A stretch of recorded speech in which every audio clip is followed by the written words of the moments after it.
Hello everybody, welcome back to my channel. My name is Queenie. For those who don't know, me reviewing Married at First Sight. It has been quite the journey. Okay, I have mustered up the energy to watch these last few episodes, and you know, it was a little bit more hectic than I thought it was gonna be. So before I get into it, please make sure to like this video, subscribe and hit the bell, and leave a comment down below. So the episode starts with the couples who ended as a couple and to see whether or not they are together. Paul and Tasha are still together. They have both said, "I love you now." And Tasha's reasoning for not saying it at the vows was that she wanted to see how they interacted as a couple in the real world. And she in fact did love him. Then we have George and Peggy, who are still together, but they still, excuse me, oh my gosh, have not had sex. My body does not agree with this couple. Because why am I all of a sudden feeling so gassy? Yeah.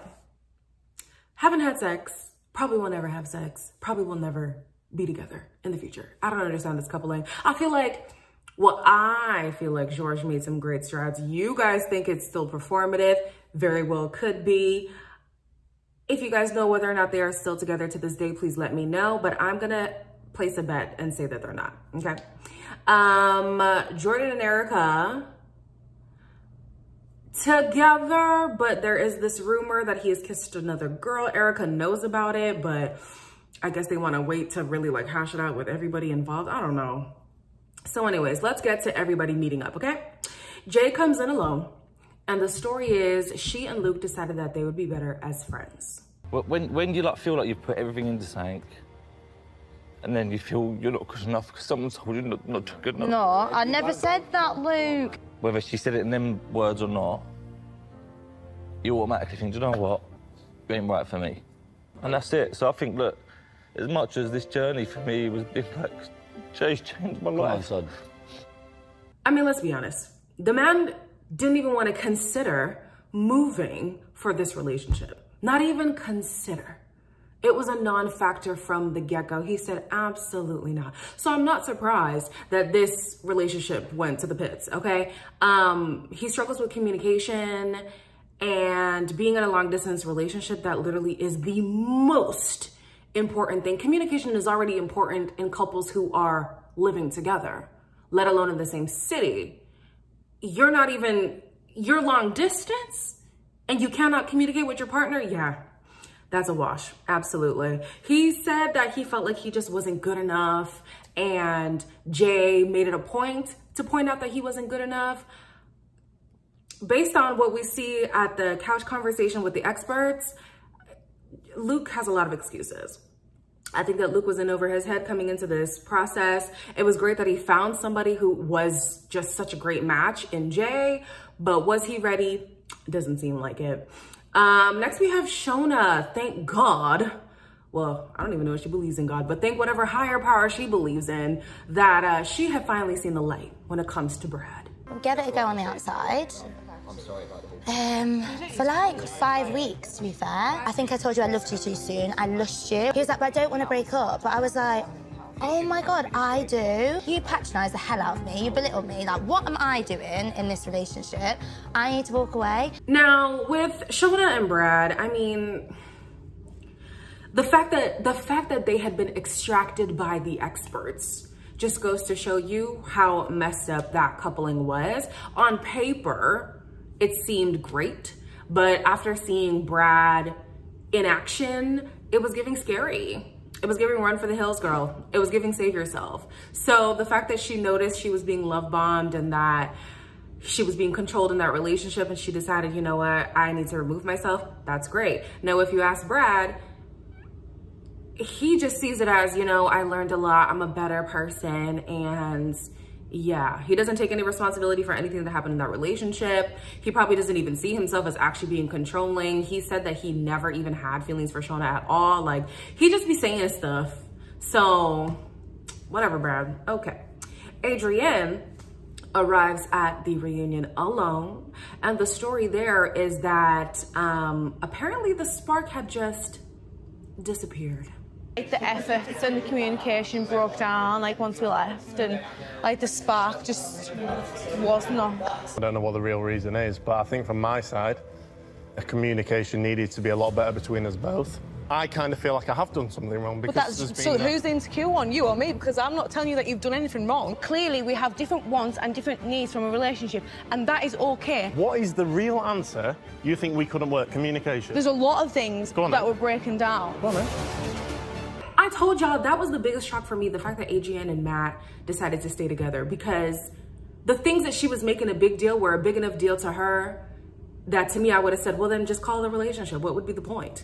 And then the kids thing, a fundamental difference that they have between each other that they were just gonna overlook for the sake of wanting to be together, did not make any sense. I don't think this whole, oh, the spark died thing is even relevant, because you even said Matt's affection was too much. It was too intense and he needed to dial that back. How do you go from that to the spark died? I don't know, you tell me. Jordan and Erica show up, and they are obviously the most explosive couple of the night. Paul, you need to just be honest. Okay, yeah, go on. Like me, like So she did kiss him. Why would he not just tell me that? What did he say to you then? That nothing happened. Oh. You did not tell me that a girl tried to kiss you, she smacked the lips on you, and you pushed her away. Right. You've made up all these fucking trains of lies, being like, did What do you you tell mean? them? I told everyone that they were very flirty with me. Flirty, flirty. Not that a girl fucking kissed you. But she didn't though. She didn't kiss me. She did. So the story, as Erica knew it, was that apparently Jordan had kissed somebody. He denounced it completely. Now here at the, what's this place called? At the reunion, let's call it that. The story is that he indeed kissed a girl, right? Either a blonde or a brunette, I forget which one that it was. But then when Jordan chimes in, he says, no, she tried to kiss me, but I pushed her off. Now, if that really was the story, he could have just told Erica that. So because he didn't want to fess up to that, I'm inclined to believe that there's more to the story. And of course, this man is the best at deflecting, honey. He never wants to accept accountability. He will find a way to twist it on you and make you the bad guy, even though he was the one perpetuating the bad behavior. Jordan needs a lot of help. Jordan needs emotional maturity and regulation, okay? Erica has her own stuff too, but we're just gonna focus on Jordan right now, okay? As for, oh yeah, Luke was circulating a picture of the girl, and then Jordan had his arm around the girl. I don't even know how how Luke got the picture in the first place. Whatever beef that Luke and Jordan got is so petty and childish, like, okay, anyways. Touching quickly on the rest of the couples, Bianca is still bitter at this point. Ella and JJ are really good friends. Sean basically realized that he was never in a place to give Mark or anybody what they deserved in a committed relationship. Terrence refuses to speak to Portia, and Brad feels like he developed as a person and has no regrets. So on to the couches. Thomas still has strong feelings for Roz. Basically, Roz was even like, oh, send my regards to your mom. And he's like, I had to do a lot of damage control when it comes to you. So I don't really know if my mom is gonna take those regards, but all the best to you. I still have love for you, but obviously we cannot be together. If somebody says they cannot imagine having a life with you, procreating with you, if procreation is a strong value for them, in my opinion, there's no coming back from that. So yeah, we just had to call it a day. Then we had Jordan, who admits that he left out details of the story. And so the experts had encouraged them to still push through. I'm like, wait. So in my opinion, I feel like the experts could have investigated a little bit more whether or not Jordan's story was valid. But instead, they looked at Erica and they said, well, he admits that he lied, or maybe let's say omitted the truth, which is lying. So you could push past this, right? That's fine. Go forward as a couple. Okay, sure. We have Ella and JJ, who were they on the couch together, or were they just talking? I think they were on the couch together, yeah. And they opened up, Nathaniel didn't show up, by the way. They opened up about how transformative this process was for the both of them. Ella will always have love for JJ, and she has found a new self-worth because of being with him. Like we know, The storyline of Ella was going to happen come hell or high water, okay? Her story was gonna be told, and sure enough it was. And I mean, good for her. She did a good job representing her people. You know, I learned a lot about her story, transitioning and stuff like that.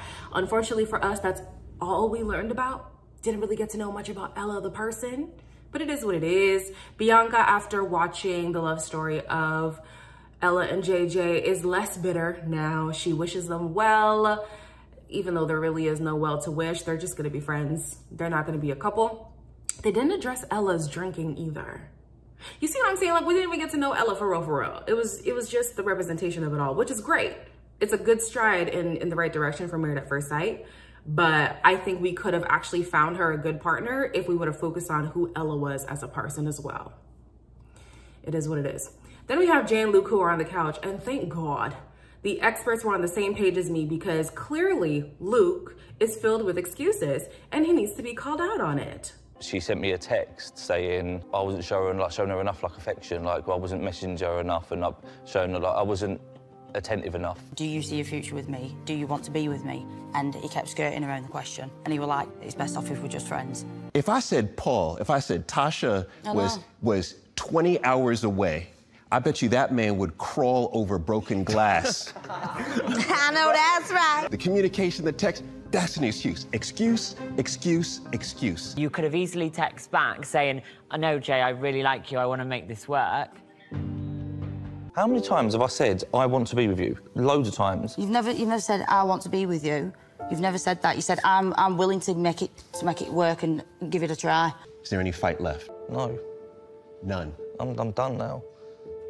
This man said he's never worked this hard in a relationship. And I'm thinking to myself, how hard did you work? If this is the hardest you've worked, pour your exes, because I mean, I know we don't get to see everything, but the little bit we did see did seem like minimal effort, if you ask me. And so he's like, I've changed as much as I can. This is the way I am. If he can't accept it, then he can't accept it. And so he's really frustrated with Jay, because basically he's saying, you know, I've been trying to give my best and you keep telling me that my best isn't good enough, because it's not. And it's not even that it's not good enough for Jay. I think it's just not good enough for anybody who's looking for effort in a committed relationship. You're telling me the communication broke down so quickly after the show, and even on the show, it seemed like things were just not going well with them. I will say with Jay, there were parts of her that were too people-pleasing with Luke, and he was looking for somebody to call him out more. But call yourself out, Luke.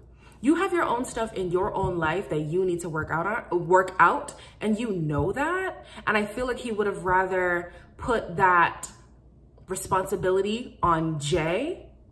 And especially if things didn't work out, he would have went back to that and said, oh, she was just pushing me so hard. She was expecting too much of me, whatever. But because Jay was just so accommodating, he had to pull out something else. He just had to. Luke, I don't know. Luke to me seems very childish, and it's unfortunate because of all the couplings, I feel like they were one of the best. Beside Paul and Tasha, until they had all of their spats and stuff, they were my two front-running couples. They definitely were. And yeah, unfortunately, Luke just didn't want to put in more work. But then again, you could ask the question, like, is love supposed to be this much effort, you know? True love, to an extent, is supposed to be easy flowing. So if it's not flowing easy, maybe you're not supposed to be together. You could take that stance as well. Last couple that I'm going to talk about is Adrien and Matt, who claim that they are both heartbroken about the relationship ending. However, as we know from social media, Matt has moved on with Shona. And so I'm here like, okay, this is a remix. I don't think that I would have put them together, mainly because their initial couplings on paper really did seem like the perfect match based on the people we had available. I think the thing that was missing from the both of them is the intentionality when it comes to expressing feelings and being in this committed partnership. They both had these intense feelings that unfortunately weren't reciprocated by their partners. And so for them to now have found each other and have this strong connection, it seems. They seem very in love, very in tune with each other. Even Matt seems more extroverted, but it could just be the fact that he's comfortable in this relationship. Good for them. Honestly, good for them. Shona, like I said, had acknowledged that she was being controlled and also being love bombed. So it's great to see her it's great to see her look so free, and also have somebody who reciprocates those same strong feelings that she has and has always wanted to give to somebody. So yeah, that's the end of that. I'm interested to see what other relationship remixes are out there, because I'm sure there's going to be either some swapping or some inter-season relationships, because it happens all the time. But that's it for Married at First Sight, guys. We made it. We made it. We almost didn't, but we did. Okay, so as always, please make sure to like, comment, and subscribe, and I will see you in the next one.